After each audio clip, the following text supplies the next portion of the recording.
You're watering your plants wrong. Not too much, the amount is probably fine.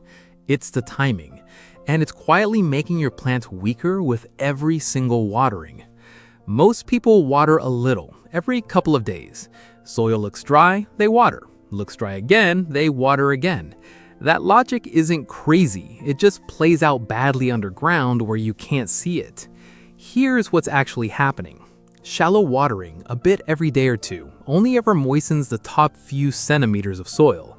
Roots are opportunists. They grow toward water, so they stay near the surface.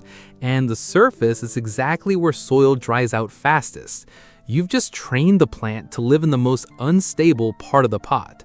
It becomes dependent on you, drought sensitive. One hot afternoon and it folds. And I'll be honest, this is the bit that actually got to me when I first understood it. It's not even the plant's fault. It built itself around the conditions you gave it. Here's the part most people don't know. The surface of the soil can look completely bone dry while the lower layers are still perfectly moist, so you water again because it looks dry. And the roots never have a reason to go looking. Why would they? Everything they need is right at the top, right where it's most fragile. The answer is actually less frequent watering, not more. What changes is depth. Water enough that moisture reaches 10 to 15 centimeters down. In a pot, that means watering until you see actual runoff from the drainage hole. Not a trickle, proper runoff. Then stop. Let the top layer dry out completely before the next water. What happens next is worth paying attention to. The deeper soil stays moist far longer than the surface. Roots follow the moisture down. The plant starts building itself into something sturdier, something that can handle a hot afternoon without you hovering nearby with a watering can.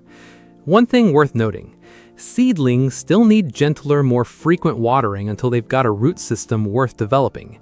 Deep watering is for plants that are already established. File that away. The mistake isn't how much you're giving it, it's that you never let the plant get uncomfortable enough to go looking on its own. A plant that's had to reach for water is a different thing entirely from one that hasn't. I'm not sure I can fully explain why that feels so obvious once you've actually seen it. Before your next watering, push a finger 2 centimeters into the soil. If there's still moisture down there, put the can down.